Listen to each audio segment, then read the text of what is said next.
यहां देखो, जितनी जानकारी है उतना तो जीवन में उतार नहीं पा रहे आप लोग। कितनी जानकारी है आपको? बहुत जानकारी है। और जब गलत आचरण करने का संयोग बनता है तब तुम्हारी जानकारी सब खो जाती है। इसे ज्ञान नहीं कहते। ज्ञान तो उसी समय के लिए है जब असद आचरणों में मन जा रहा हो, उस समय आप बचा लो अपने आप को। तो उपाय है सबसे बढ़िया, भगवान के प्रति समर्पित हो जाना। मत चित्ता सर्व दुर्गाणि मत प्रसादात तरिष्यति। जिसने मेरे में चित्त लगा दिया सब दुर्गुण नष्ट हो जाते हैं और मैं उनके संचित कर्मों को भस्म कर देता हूं। हम त्वाम सर्व पापेभ्यो मोक्षयिष्यामि मा शुचा। और प्रारब्ध बड़े बड़े ऋषियों को भोगना पड़ता है। सावधान, प्रारब्ध भोगने के लिए तैयार रहो। इसमें भक्ति को दोष मत देना है। जो संचित से शरीर रच गया उसको भोगना पड़ेगा, कमर कस लो। प्रारब्ध भोगना। रामकृष्ण परमहंस जी के गले में कैंसर था, जो पूरे विश्व के कैंसर को मिटाने की सामर्थ्य रखते थे। भीष्म पितामह जी को पूर्व प्रारब्ध सांप को एक बबूल के पेड़ में फेंक दिया था, तो कई दिनों में तड़प तड़प के मरा था। उसका प्रारब्ध बना था करके 6 महीना बाणों की सैया पे। अखंड बाल ब्रह्मचारी। महाभागवतों में गणना है, 12 महाभागवतों में महावीर संकल्प सिद्ध महापुरुष 6 महीना बाणों की सैया पे। या तो बहुत विचित्र विचित्र। मत फंसो, बात सत्संग की सुनो। अवश्य प्रारब्ध भोगना पड़ता है। भागो मत किसी के पास कि हमें कोई जंतुर बना देगा, कोई आशीर्वाद दे देगा, किसी भी तरह से इस तरह से हम ठीक हो जाएंगे। ऐसा भाई नहीं है। अगर ऐसा होता तो बड़े बड़े सिद्धों को प्रारब्ध भोगना ना पड़ता।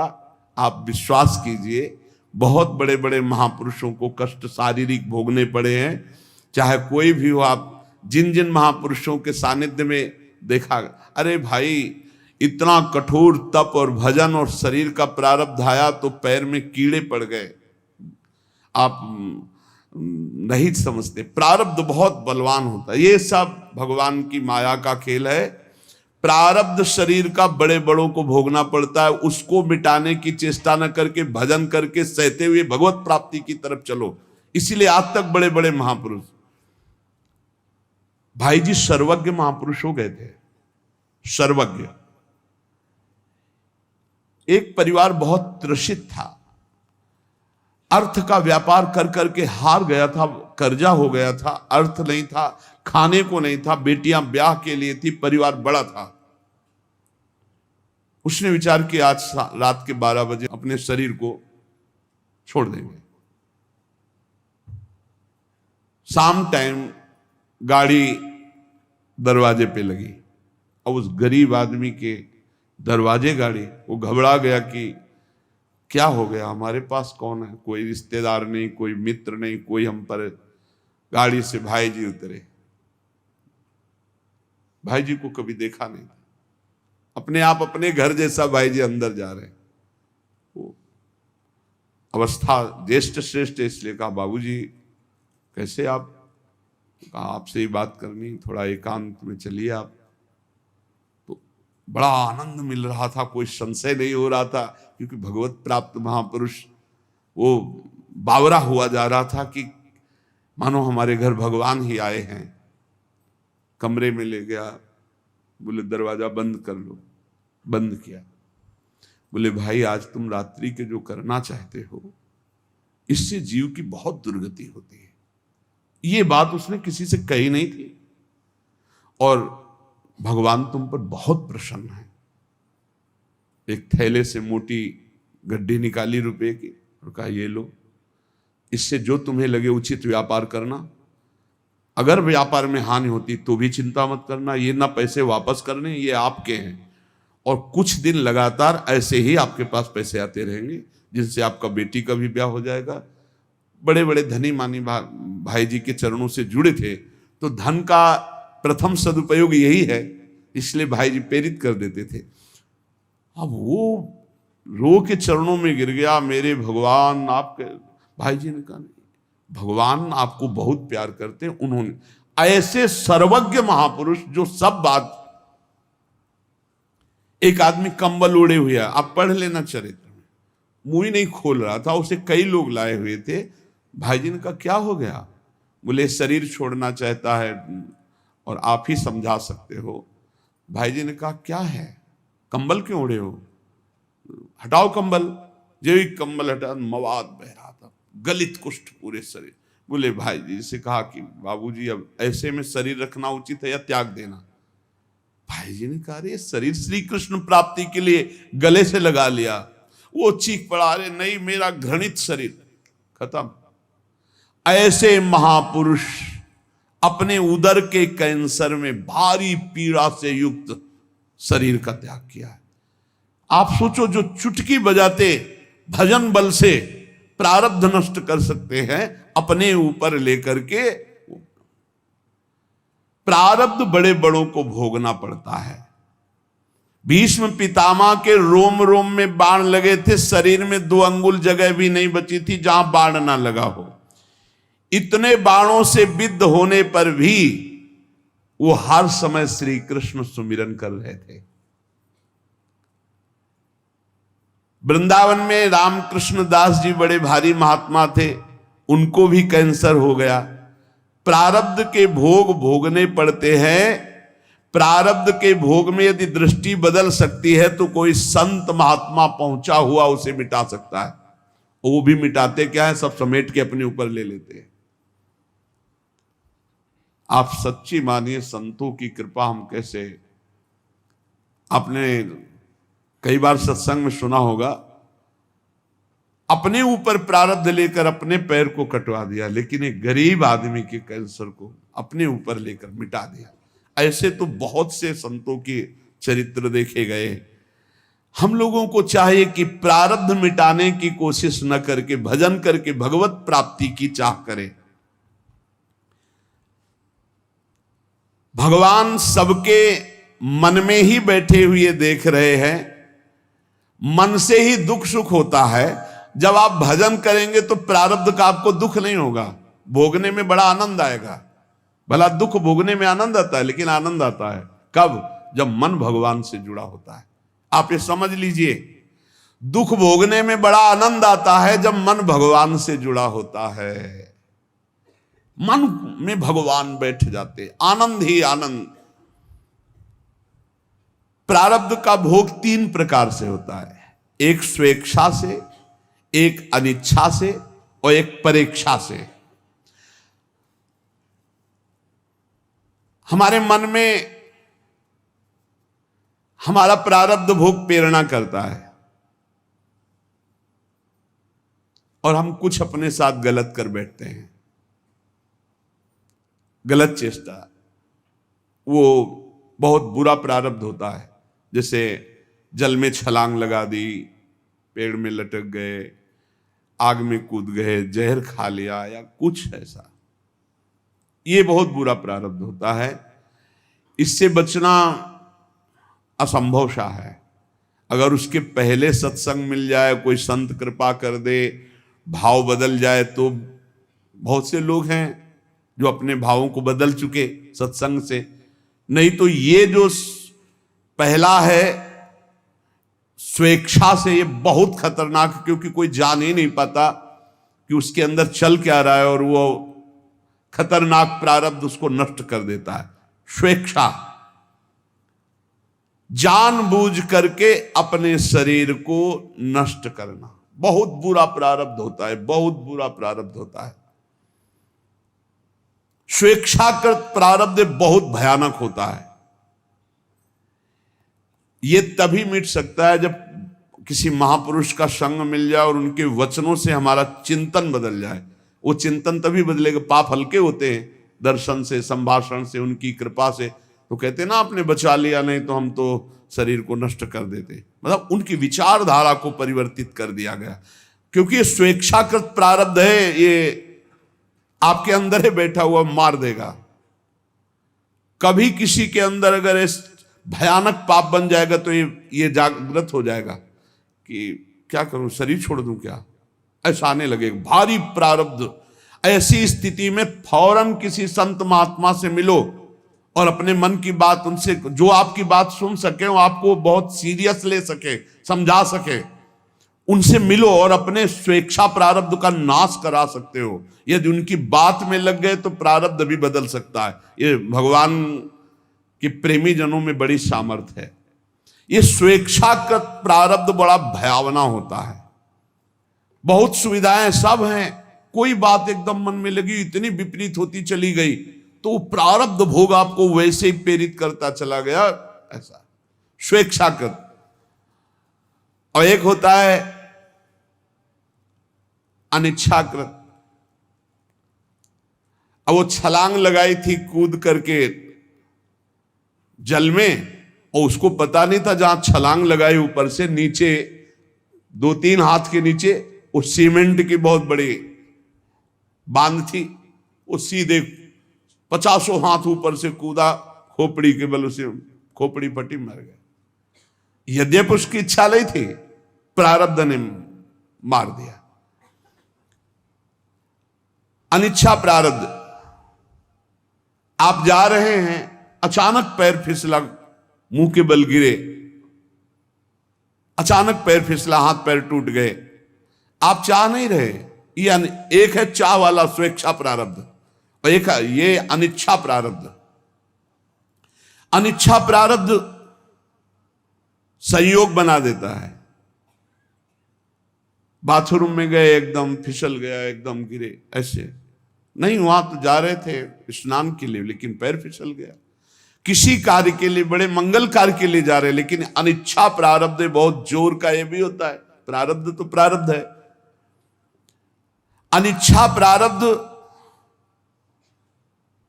किसी की इच्छा नहीं, लेकिन संयोग आपके नष्ट करने का बन जाएगा, संयोग बन जाएगा। वो किसी व्यक्ति से भी हो सकता है। आप आराम से चले जा रहे हैं, उसको नींद आ गई और गाड़ी चढ़ा दी आप पे, उसकी ना इच्छा है ना आपकी इच्छा है, अनिच्छा प्रारब्ध। अब 1 मिनट पहले वहां से निकल जाते तो वो जो ऊपर की बालकनी थी उनके ऊपर ना गिरती, मस्ती से आराम से जा रहे, ठीक समय पे बालकनी नीचे गिर के मर गए। बैठे चाय पी रहे, पेपर पढ़ रहे, पीछे की दीवार गिर गई। अनिच्छा प्रारब्ध बहुत तरह का होता है। अनिच्छा प्रारब्ध को मिटाने के लिए भी भगवद आराधना, संत संग। कई बार आपसे प्रार्थना की है, अगर आप याद किए हो सत्संग में, कि आप जब अपने घर से निकले तो 5 महाभागवतों का नाम जरूर ले ले। बिल्कुल आपका हर प्रारब्ध संयमित हो जाएगा। आप ध्यान रखना। भक्ति भक्त भगवंत गुरु चतुर नाम बपु एक, इनके पद बंधन के नासत विघ्न अनेक। हमारी हाथ जोड़ के प्रार्थना है कि इतना बड़ा विघ्न जिसे कोई विघ्नराज नहीं काट सकते, वो भक्तों का स्मरण काट सकता है। अजहू सोच विचार के गई भक्तन पद ओट, हरि कृपाल सब पाछली क्षम है तेरी खोट। उचित समझो आप अगर, तो अपने यहां जो श्रृंगार के बाद भक्त नामावली होती है, बहुत छोटा भी है और बहुत से संतों के नाम हो जाते हैं। अब जैसे ध्रुवदास जी के है तो काफी बड़ी है। अगर ऐसा भी ना हो तो 10-5 महापुरुषों के नाम याद कर लो। तो जब आप घर से निकलो तो पहले उनके स्मरण कर लो। हरिवंश महाप्रभु की जय, स्वामी हरिदास जी महाराज की जय, हरिराम व्यास जी की जय, हरिव्यास देवाचार्य जी की जय, नागरी दास जी की जय, सेवक जी महाराज की जय, ध्रुवदास जी, जो संत याद आवे, कबीरदास जी महाराज की जय, रहीमदास जी महाराज की जय। सब भगवान में लगे हुए प्रेमी जन जी हैं, जितने भी भक्तों की याद आवे आप पक्का समझ लें। जब आपको भय का अवसर लगे, हमारी प्रार्थना मान लेना, भक्तों का नाम स्मरण करने लगना। आप देख लेना, चमत्कार देख लेना। इनके पद बंधन के नासत विघ्नाने, अजहू सोच विचार के गई भक्तन पदोट, हरि कृपाल सब पाछली क्षम है तेरी। बड़े बड़े संकटों को, प्रारब्धों को ऐसे भक्ति स्मरण नष्ट कर देगा।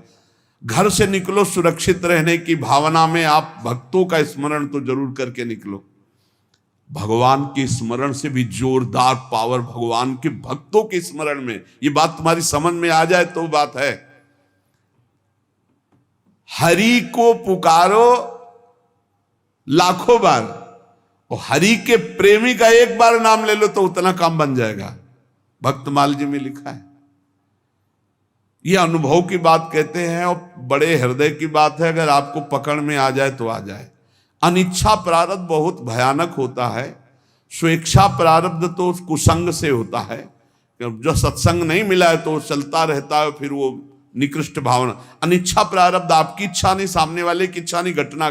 भक्त चिंतन, जब घर से निकलो तो 5 भक्तों का कम से कम स्मरण। ये बिहारी जी के सामने हमको भक्तमाली जी ने बताया था। ऐसे बिहारी जी तो हमने उस दिन यही समझा कि बांके बिहारी जी हमें उपदेश कर रहे हैं। दर्शन हो रहे थे, पास में आके खड़े हुए बोले, बाबा दंडोत। बाबा अगर 5 भक्तों का रोज स्मरण कर ले तो 24 घंटा सुरक्षित रहेगा, उसमें कोई विघ्न नहीं आएगा। पकड़ा कि बिहारी जी बात कर रहे हैं, बिहारी जी हमें उपदेश दिला रहे हैं। देखो, आंख खुलते ही गुरुदेव भगवान, आंख खुलते सबसे पहले गुरुदेव भगवान को नमन, फिर जो स्वाभाविक चिंतन चलता है, और फिर जे भी टहलने के लिए बस शुरू।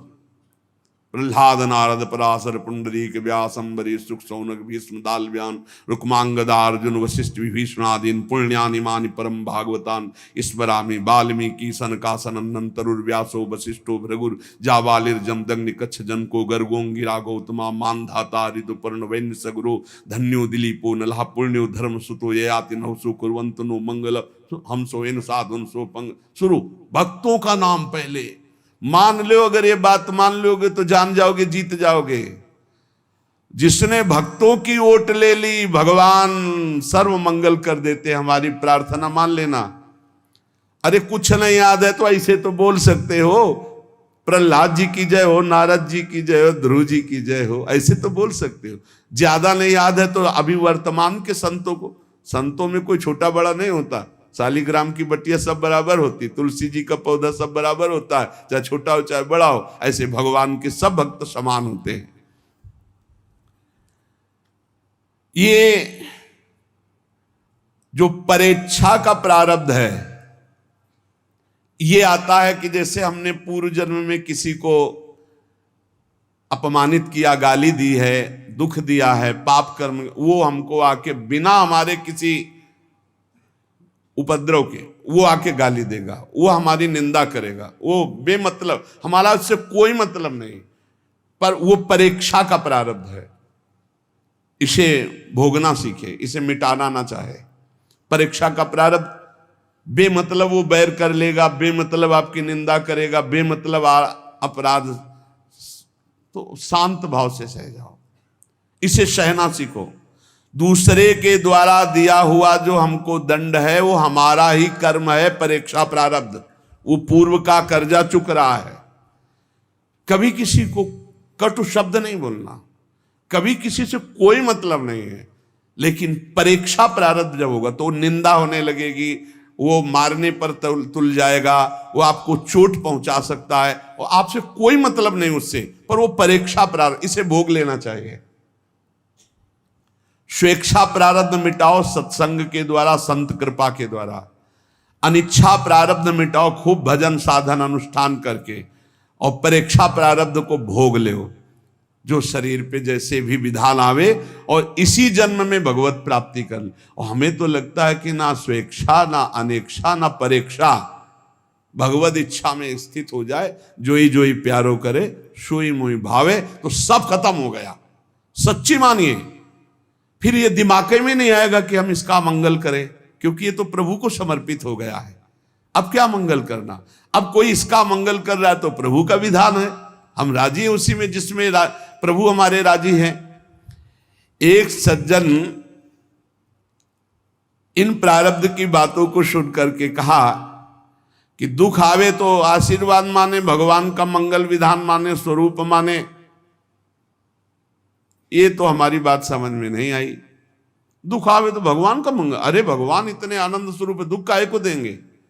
हम मंगल विधान भगवान का ही माने। तो ये ध्यान में रखने लायक बात है कि भगवान कृपा करके बहुत बड़े पाप को छोटे से मिटाने में अपने जब हम भक्ति में लगते हैं ना, बहुत बड़े पाप को छोटी घटना में मिटाते हैं, तो हम पर कृपा हुई ना, भगवान का मंगल विधान पर हम जानते नहीं हैं। दो मित्र थे, आगे चलकर एक शराब पीने लगा, वैश्यागमन करने लगा और धनी मानी घर का था, और एक गरीब घर का था। वो गंगा स्नान करना, नाम जप करना, धर्म पूर्वक चलना, ऐसा बहुत वर्षों के बाद दोनों की मिलान हो रही थी। देखा कि वो दोस्त, तो जब ऐसे देखा तो जो गंगा नहा के आ रहा था उसका पैर पड़ा खजूर के कांटे में, पूरा खजूर का कांटा, और वो राम राम कह के बैठ गया।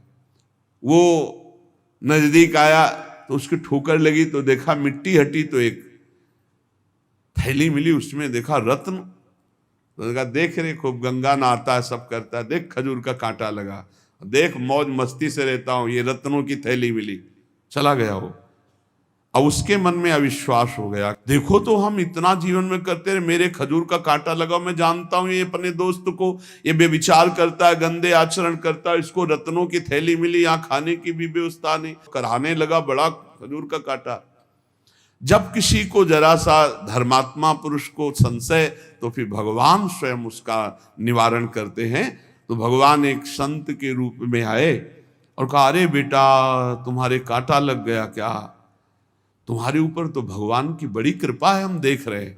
बोले बातें मत बनाओ, हमने देख लिया, हमारा दोस्त जीवन हो गया शराब पीते, बेविचार करते, गंदे आचरण करते, उसको ठोकर लगी तो रत्नों की थैली मिली, और जब मैं उसको देख रहा था उस समय मुझे खजूर का कांटा लगा, और आप कह रहे हो भगवान की बड़ी ये कृपा है।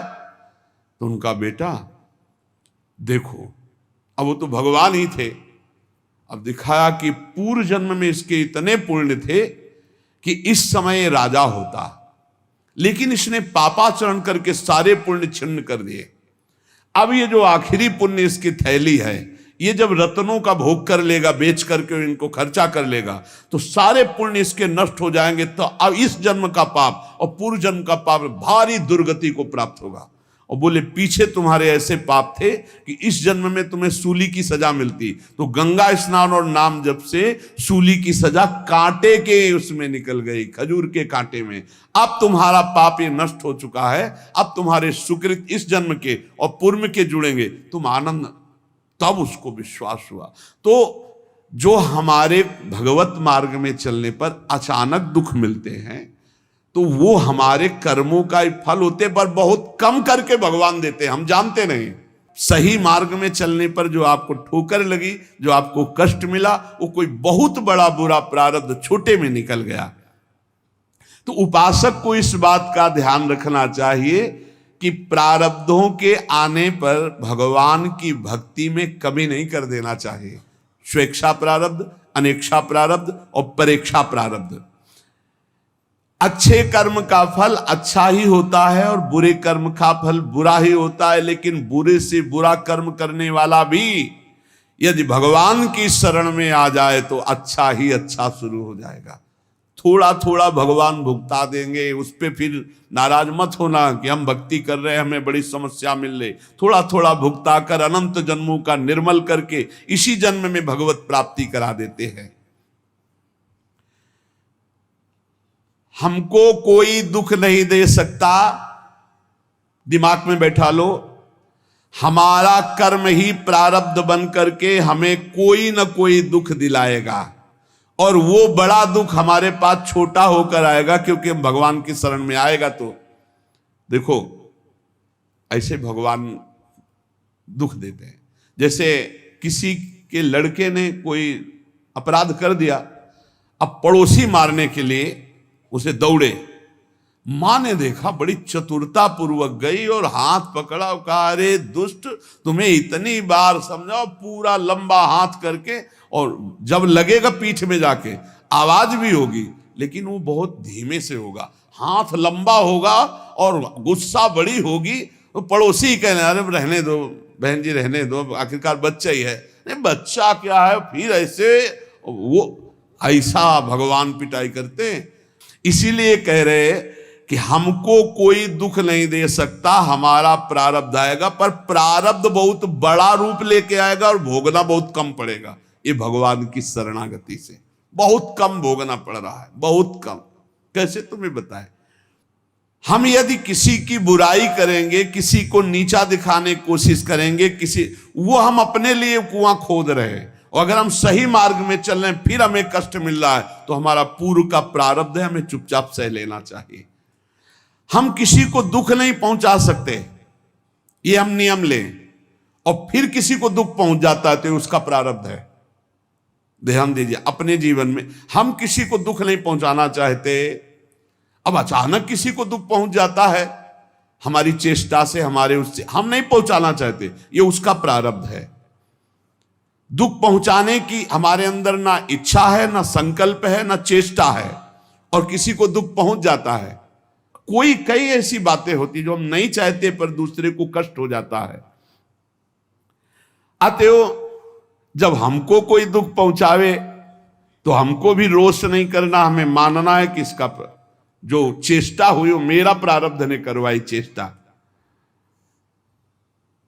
जब कोई दूसरे के द्वारा किए हुए प्रतिकूल व्यवहार से प्रतिकूल व्यवहार करता है तो नया कर्म बन करके वो भोगने के लिए तैयार हो जाता है। इसलिए उपासक नया कर्म तो बुरा करे ना, और जो हमारे साथ बुरा करे उसे निपटा लो, सह लो चुपचाप, और भगवान की शरण में हो। प्रारब्ध अवश्य भोगना पड़ता है, बहुत कम करके भोगना होगा। तो ये प्रश्न बंद कर दो करना कि भगवान की भक्ति में हमको दुख क्यों मिल रहा है। तुम्हारे ही कर्मों को बहुत कम करके भगवान भुगता रहे। निरंतर नाम जप करो, भगवान से पुकार करो। संत संग से मल विक्षेप आवरण का नाश हो जाता है। संत संग से भगवान पर जो अपनापन होता है, तो भगवान अपनेपन से रीछ कर योग माया का आवरण हटा देते, तो चराचर जगत श्याम में भगवत स्वरूप में दिखाई देने लगता है। भक्ति की सिद्धि यही है कि जित देखो तित श्याममयी, जिधर देखे अपना प्रभु दिखाई दे। वास्तविक प्रभु ही हैं। हम बहुत सावधानी से भजन करके ये स्थिति प्राप्त करें।